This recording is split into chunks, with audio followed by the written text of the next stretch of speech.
Et c'est parti. Bonjour les amis et amis eux. Genre les lunettes, ça sont plus cool. Comme promis, je voulais parler d'une chose qui m'a éveillé des réflexions au sujet de nos amis ET. Que dans Alien Theory, soi-disant qui sont passés, sont déjà passés nous rendre visite et certainement nous étudier, mais depuis longtemps. Après, c'est possible qu'une race nous a étudiés il y a longtemps, mais qu'elle est partie et qu'une autre race est passée derrière la première, ou peut-être la deuxième ou la troisième, pour eux aussi étudier aussi ce qui se passe ici. Alors partis, je sais pas vraiment s'ils sont partis quoi. Peut-être que de temps en temps ils reviennent. Et d'après la théorie de cette émission, on serait des êtres qui nous ont modifié notre ADN pour nous rendre plus performants. Donc ça se passe vraiment le temps de la préhistoire. Et de là, bon bah nos ancêtres étaient, d'après ce que j'ai vu dans les livres, ils faisaient à peu près une hauteur de 80 cm. Pas grand, hein, vous vous rendez compte, qui ressemblait plus, pas tout à fait à un singe. Et ça s'est déplacé dans la savane. Pollue. Une fourrure. Un animal. Hein, avec des mains. Et des doigts de pied. Bipèdes. Voilà. Et donc ils ont trouvé plusieurs divisions de cette race. Cette première race qui est apparue. Qu'il y avait d'autres races un peu plus longtemps, plus grands, mais qui ressemblaient toujours, qui avaient toujours cette apparence d'animal.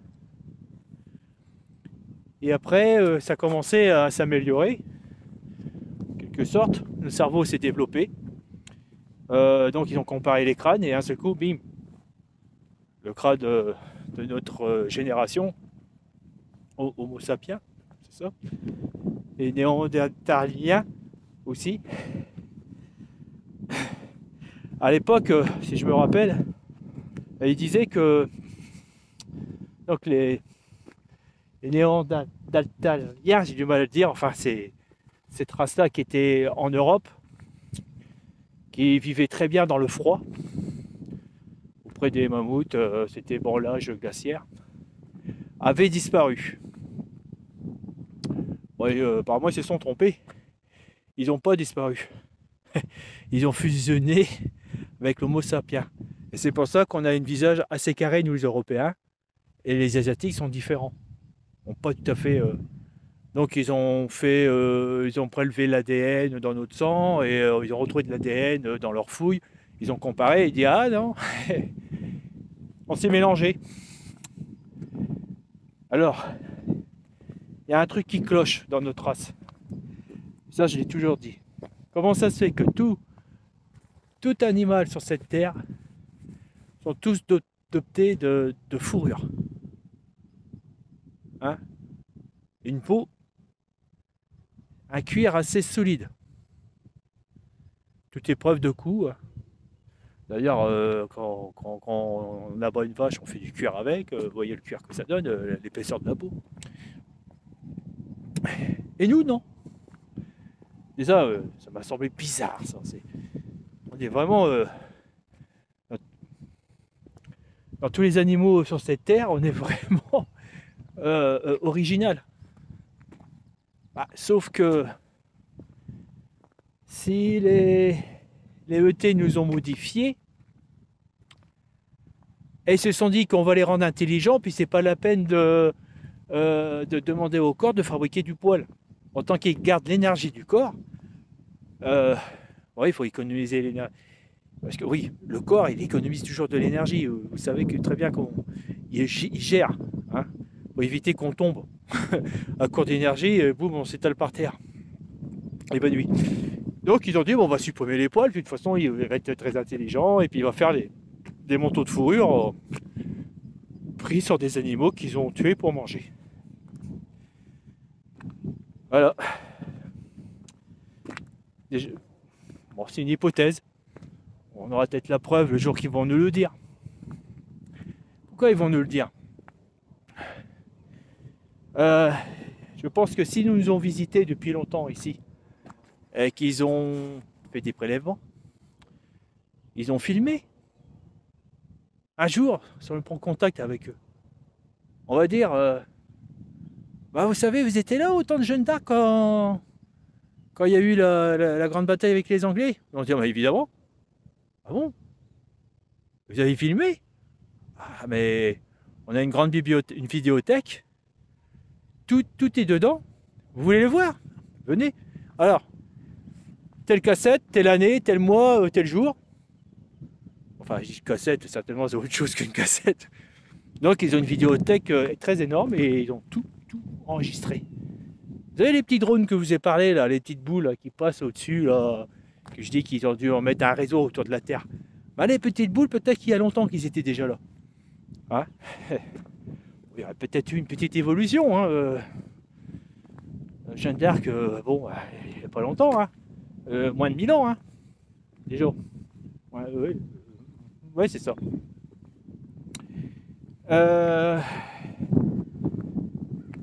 Alors donc je reviens. Donc on en serait une espèce de... Ils ont fait une espèce d'expérience sur nous. Ils ont pris nos ancêtres qui couraient dans la savane, là, vous savez, clac, clac, clac, tout petit, là, pas plus grand que ça, là. Hop là, ça vient tout noir. Et puis... et j'ai perdu le fil. Ça c'est bien beau ça. Et de ce fait, donc ils ont filmé de A à Z, ils nous ont...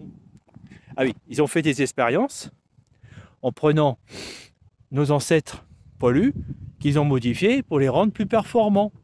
En fin de compte, ils ont foutu un sacré coup de pouce dans notre évolution. Parce que peut-être qu'on aurait... S'ils n'étaient pas intervenus, on n'aurait pas évolué du tout. On serait encore en train de courir dans les bois. Hein, prenez l'exemple d'une souris. Prenez l'exemple d'un rat. Ils n'ont pas eu un coup de pouce et pourtant, ils ont des doigts. Et quand vous voyez dans une cage qu'ils saisissent à manger, ils l'attrapent comme nous. Une fois, j'ai entendu un savant qui disait il suffirait que leur cerveau grandisse quelques centimètres et ils seraient le maître du monde. Donc ils prendraient une autre place et ils nous auraient pouffé. Ouais. Ou peut-être qu'on a peut-être coopéré avec eux. Ça serait peut-être mieux. Et voilà. Vous voyez? Donc eux, ils n'ont pas eu de coup de pouce. Ils vont peut-être évoluer, il faudra peut-être encore quelques millions d'années. Et ça, c'est une autre théorie que j'ai, parce que, étant donné qu'il y a les animaux, les chats, les chiens, qui sont toujours avec nous depuis un moment, je vois des vidéos, il y a des chats qui prononcent le mot maman. Ou il y a un autre chat, il fait ses crottes, il tire la chasse d'eau. Voilà. Je me dis, depuis le temps qu'ils sont avec nous, leur cerveau va se développer. Alors, ils font un paquet de temps. À moins qu'il y ait un savant qui va prendre des ovules de chat, et, vous voyez ce que je veux dire, et mettre ce qu'il faut pour lui donner un coup de pouce, pour qu'il vienne intelligent. Imaginez un chat avec une tête 2 fois plus grosse, et qui pense et qui vous dit bonjour. Et en plus, le savant se dit, oh bah, il a trop de poils, il n'a pas besoin, de toute façon, on va l'habiller. Ça fera des économies d'énergie pour le corps, il pourra consacrer l'énergie à son cerveau. Eh ouais. Il serait pas grand, ça c'est pas grave, mais le cerveau il serait beaucoup plus gros. Donc il apprendrait des maths, de l'algèbre, hein, théorème de Pythagore et tout le bordel. Et de l'orthographe. Eh, pas comme moi. Je vous aime. Alors, donc je reviens sur cette hypothèse que donc ils nous ont amélioré. Alors suivez-moi bien. N'ayez pas des a priori, ce que je vais vous dire, on s'en fout. Je vous parle, soit disant que c'est une religion, c'est pas une religion. Oubliez tout ça. Je vous parle du bouddhisme. Attention, parce que quand j'ai étudié le bouddhisme, je me dis, au nom de Dieu, il y a des choses qui sont extrêmement bizarres. J'ai l'impression qu'en fin de compte, à travers le bouddhisme, c'est un manuel de fonctionnement du mental, de la conscience et de l'intelligence humaine. Et je me dis comme ça, Satan, c'est peut-être eux qui ont mis ça en route et qui nous ont donné à nous avant de partir. Puis ça s'est transmis, voilà et voilà, et puis avant d'être transmis, il y a eu des déformations obligatoires. Et là, j'ai entendu quelque chose chez les bouddhistes, ils savaient que l'enseignement sur un siècle, il serait modifié parce que de professeur à élève, il y a un professeur qui enseigne à d'autres élèves, les années passent, et en fin de compte, ça ne veut plus rien dire. C'est-à-dire ça divise sur autre chose, et puis ça peut venir une religion. C'est ça qui va vachement intéresser sur le bouddhisme. Et ils ne veulent pas que ça vienne une religion. Ils ne veulent pas qu'il y ait des idoles qu'on adore. Vous pouvez prendre le Bouddha devant eux, vous le foutez au feu, et ils ne feront rien. Ils vont dire, ce n'est qu'une statue, le jeter au haut d'une montagne. C'est pas un problème. Raser leur temple. Bon, ça fait de la peine. Mais c'est pas pour ça qu'ils vont vous tuer. Pour eux, ce n'est qu'un tas de pierres. Vous voyez ce que je veux dire? C'est là que ça a l'air super bizarre. Dans les autres religions, vous faites ça, vous allez vous faire crucifier, brûler sur un tas de planches, hein, au bûcher, quoi. Et là, je me dis, merde. Et donc, j'ai voulu continuer. Et là, je m'ai aperçu que, effectivement, si vous voulez venir performant, prenez l'enseignement. Hein? Il n'y a pas de prière. Alors, il y en a qui disent qu'ils prient. Non, ils sont super malins. C'est pas des prières, c'est de l'enseignement par prière. Pour apprendre. Pas pour se faire hypnotiser, puis venir fanatique et se mettre une ceinture d'explosifs et puis faire sauter la foule. Enfin, voilà. Non, non. Par contre, ils nous demandent de prendre le chemin du Bouddha. Alors, Bouddha, c'est pas Bouddha, ça veut dire l'éveillé. Ils veulent que vous soyez éveillé, que tout ce qui est autour de vous, que vous l'analysez autrement. Un événement vient de se produire devant vous, vous l'analysez et vous donnez une conclusion. Non, eux, ils ne veulent pas ça. Ils veulent que vous faites une analyse, une conclusion, une autre analyse pour voir s'il n'y a pas une autre conclusion. Et une autre analyse pour voir... Oh là là. C'est carrément de la recherche, c'est carrément utiliser votre cerveau pour voir des choses que les autres ne voient pas. Et à ce moment-là, quand vous arrivez à voir ça, comme ils disent, vous êtes éveillé. Vous faites, vous séparez l'illusion et vous attrapez la vraie réalité. Attendez, c'est là que ça devient super intéressant. Suivez-moi bien, accrochez-vous. De ce fait, ils apprennent les défauts humains et aussi les peines, le stress, les dépressions, qu'on peut gérer. Pas besoin de médicaments, on peut gérer ça. Oh là, il y a du monde là-bas. on peut gérer ça. Mais alors, d'ailleurs, il y a la preuve. Ils vont en haut d'une montagne. Ils passent plusieurs mois tout seuls à méditer, à manger une poignée de riz. Est-ce qu'on serait capable de faire ça? Est-ce qu'on va pas craquer à un moment et devenir fou? Alors, suivez-moi bien. Un jour, la NASA a dit on va envoyer des gens pour faire un parcours pour aller sur Mars. Ils ont un problème. Et un problème qu'ils n'ont pas pensé.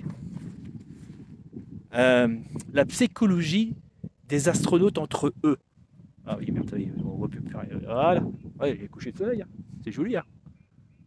Ouais, c'est moins beau sur la vidéo que là. Alors, le problème, c'est la psychologie des astronautes. Ils se retrouvent à 3 dans la machine, dans le vaisseau spatial. Ils doivent apprendre à se connaître, ils doivent apprendre à avoir la patience et à se gérer et à s'accorder tous les 3 ou les 4, hein, on peut mettre 4.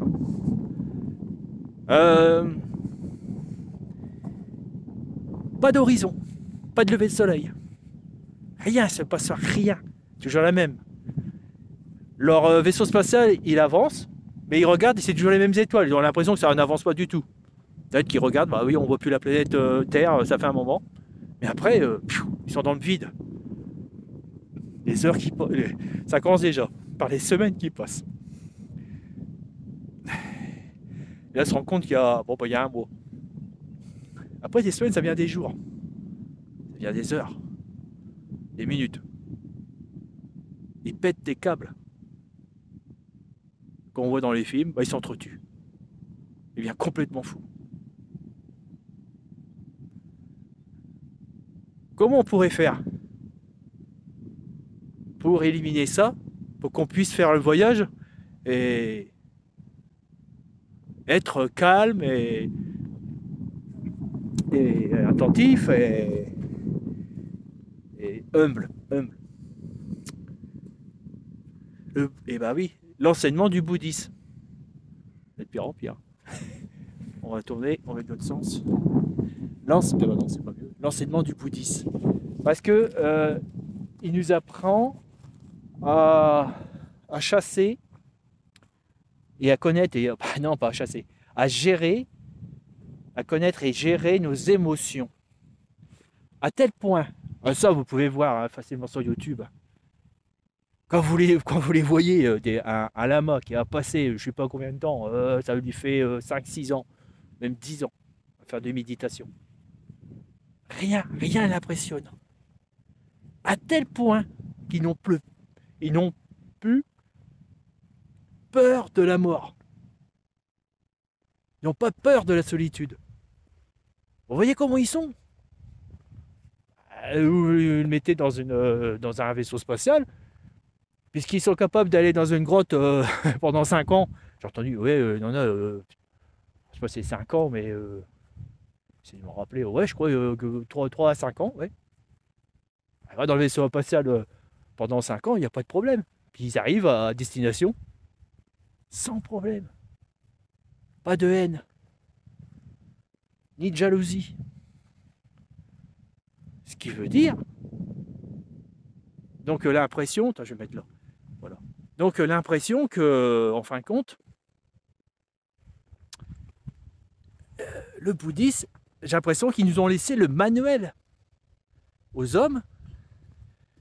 Et donc voilà pourquoi on appelle ça le bouddhisme. Il fallait donner un nom. Et donc c'est peut-être une des preuves, parce que c'est super étrange. C'est super bizarre. Une fois quand j'ai pris l'enseignement comme ça, je me dis mais merde, j'ai l'impression que c'est un truc qui vient d'une autre planète. Les ET, comment ils font pour parcourir l'espace? Justement, il y aura les mêmes problèmes. Il faut qu'ils se gèrent. Voilà. C'est ce que je vais faire une vidéo là-dessus. Est-ce qu'ils nous auraient pas laissé des messages à travers, soi-disant religion, enfin, dans les religions, mais que ça a été après dévoyé, transformé avec les années, sauf le bouddhisme. Voilà, parce que j'ai appris une chose, ils avaient tout prévu. Et donc ils ont les enseignements racines dans une bibliothèque qui a été sauvée parce qu'ils ont été, je suis désolé, hein, mais bon, c'est l'histoire, ils ont été percutés par les musulmans. Ils ont essayé d'anéantir cette religion. Ils se sont réfugiés en, au Tibet. Et là-bas, il paraît qu'ils ont encore gardé les anciens enseignements qui datent de 3000 ans. Et de temps en temps, ils se prennent en, en référence pour voir avec les nouveaux enseignements, est-ce que ça ne serait pas pour pas dériver sur autre chose. Vous voyez? Et cependant, ils ne veulent pas que ça soit une religion. Et ils font attention qu'il n'y a pas euh, un lama ou un bouddhiste qui veut par mégare ou peut-être par défaut humain, qu'il n'essaye pas de transformer cette religion pour la mettre à son goût, qui est vraiment très tentant. Voilà, ça c'est le problème des hommes. Il faut toujours qu'on déforme tout. Voilà, c'est de pire en pire. Là, il commence à avoir des étoiles. C'est beau, hein on voit, est-ce que vous le voyez rouge comme ça magnifique. Alors donc, ça m'avait vraiment intéressé là-dessus. Et quand j'ai été en Thaïlande, alors en Thaïlande, le bouddhisme, c'est de la religion, hein, parce qu'il y avait plusieurs dérives, malgré tout. Et si vous voulez vraiment la racine, il faut apprendre celle tibétaine. Et qui font attention et qui veillent pour que tout fonctionnera encore dans plus longtemps encore. Et je pense que tant que les hommes ils seront là, les pyramides d'Égypte vont disparaître parce qu'ils vont s'écrouler comme un tas de poussière, puis toutes les constructions. La seule chose qui va rester, c'est cette religion-là, tant qu'il y aura des bouddhistes. Voilà. Et ils font un très grand sacrifice parce que ils prennent ce chemin-là et jamais ils auront une famille, jamais ils auront d'enfants. Faut que ça vous je trouve. J'avais encore autre chose à dire là-dessus. Ah oui, quand j'étais surpris, il y avait on appelle ça, des images peintes dans les temples bouddhistes en Thaïlande. Et il y avait, donc ma femme, si je me rappelle, hein, elle avait traduit parce que c'était écrit en anglais. Et là, dans l'image, plusieurs images, on voyait des êtres qui descendaient du ciel, qui étaient accueillis par euh, les Thaïlandais de cette époque, hein, parce que c'est des images qui représentaient il y a très très longtemps. Hein, je ne sais pas, si Bouddha était là, c'est. Ouais, disons que ça fait 3000 ans, quoi. Bon, Bouddha, il a fait des choses, mais il a trouvé des choses, mais les Thaïlandais m'ont expliqué que le bouddhisme, que c'était une jeune, que le bouddhisme était jeune, mais qui venait de l'hindouiste. Voilà. Donc l'hindouiste, c'est le parent du bouddhisme. Mais bon, le Bouddha a amélioré les choses. Et donc, je ne me rappelle plus de la date, tant pis, on s'en fout. Merde, il y a un trou. Qu'est-ce que je veux dire? Et donc, et après, il donnait des cours, et plein de personnes qui voulaient l'entendre s'assiedent autour de lui. Alors, on voyait, c'était le soir, parce que l'image qui était peinte représentait le soir. Et il y avait 4 personnages complètement différents, avec une espèce d'auréole lumineux autour de leur visage. Et ils étaient blancs, mais blancs.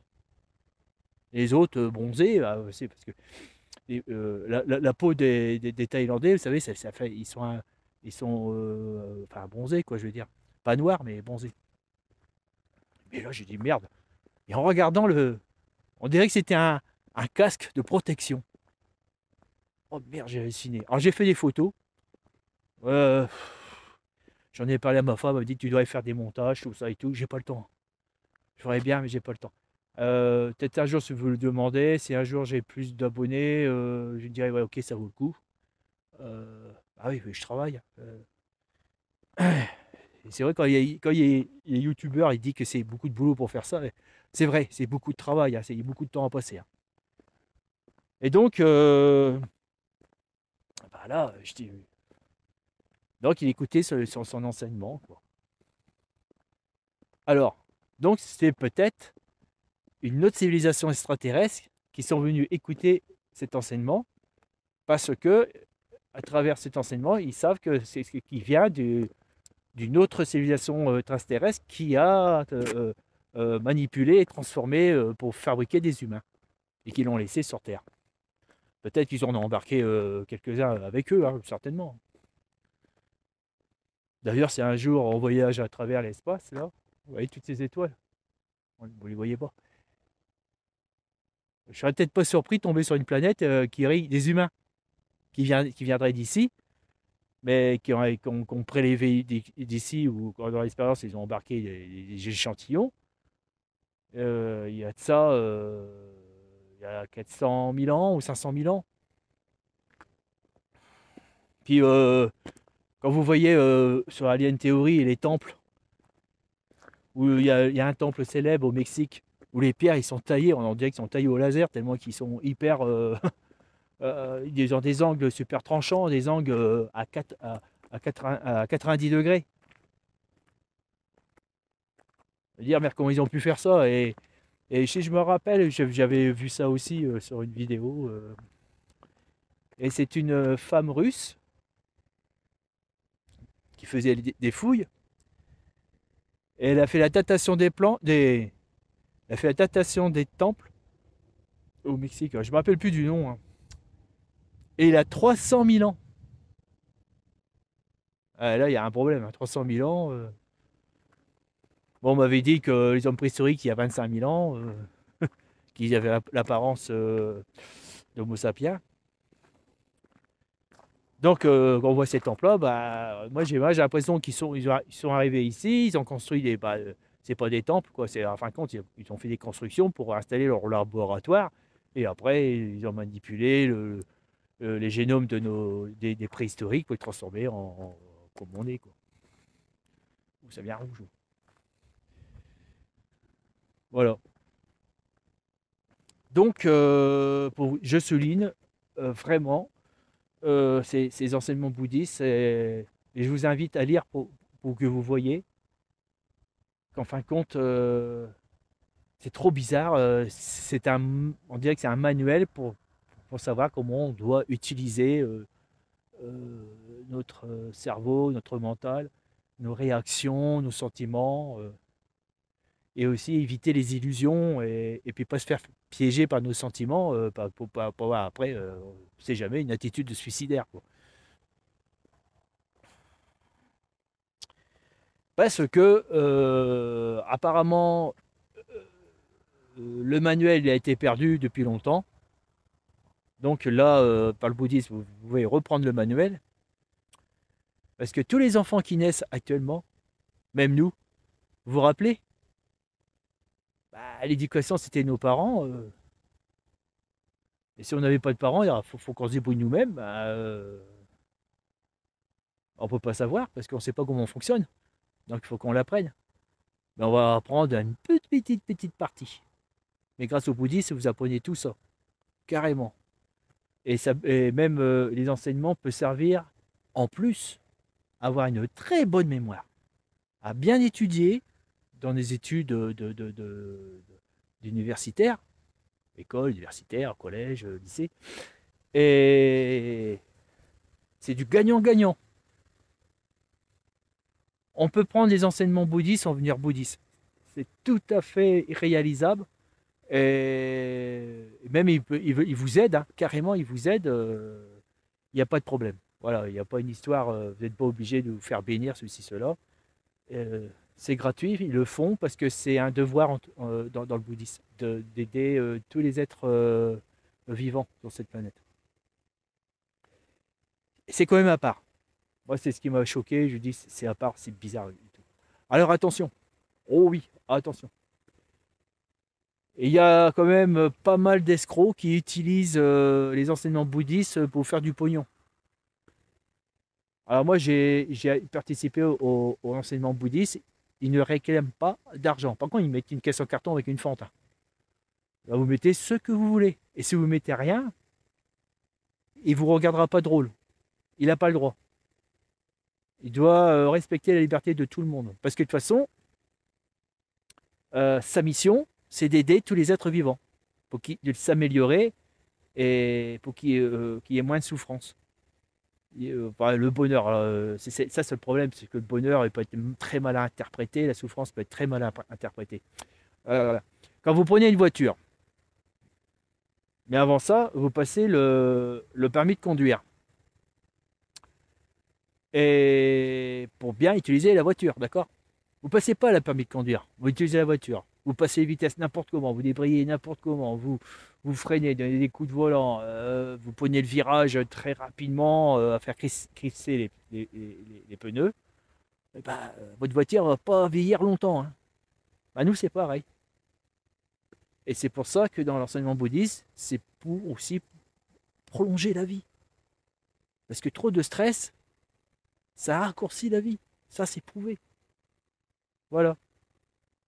Et si vous voulez savoir plus, eh ben, envoyez-moi un mail et pour une plaquette pour 100 euros, je vous l'envoie. Eh, je rigole. Hein. Non, non, c'est gratuit, pas de souci. Vous voyez? Alors, quand vous avez des enseignements bouddhistes qui vous demandent de l'argent avant de commencer, vous ne le prenez pas. C'est pas du vrai.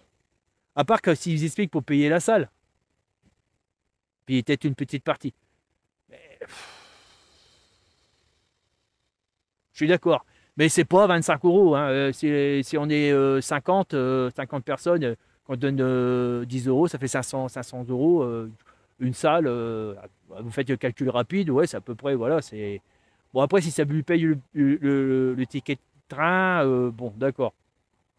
Mais alors, quand si on vous réclame 125 euros par tête de personne pour la salle, et puis vous sentez l'arnaque. De toute façon, c'est. Normalement, ils ne doivent pas demander de l'argent.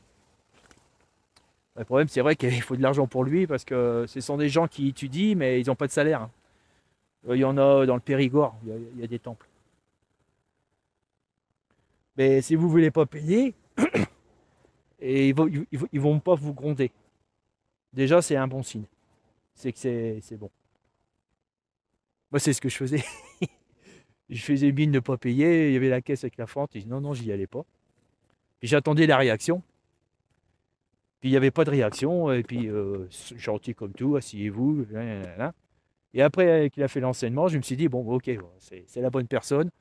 Puis là, bah, j'ai glissé un billet dans la fente quand même. Hein. Voilà, je suis comme vous, hein. J'en ai marre des escrocs. Hein. Manger ceci, manger de la salade pour prolonger, ceci, cela. Enfin bon, ça c'est une autre histoire. D'ailleurs, je suis beaucoup l'émission La Tronche en Biais et pour ça, il fait un bon travail. Mais bon, faut pas suspecter tout le monde d'escroquerie parce que à ce moment-là, on bouge plus de chez nous. Voilà, bon. Bah écoutez, voilà. Donc pour vous dire que si la NASA formait les astronautes dans le bouddhisme, bah, il pourrait peut-être faire le voyage pour aller sur Mars et puis arriver sur Mars avec aucun problème. Un peu comme Monsieur Spock.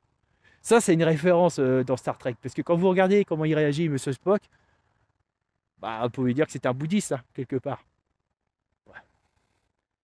C'est grossier, mais c'est pas loin d'être ça. Bon, voilà, bah, je vais vous laisser. C'est demain au boulot. Allez, je vous embrasse tous, les amis. Bon, bah, j'ai pas parlé de l'affaire qui est en train de se passer.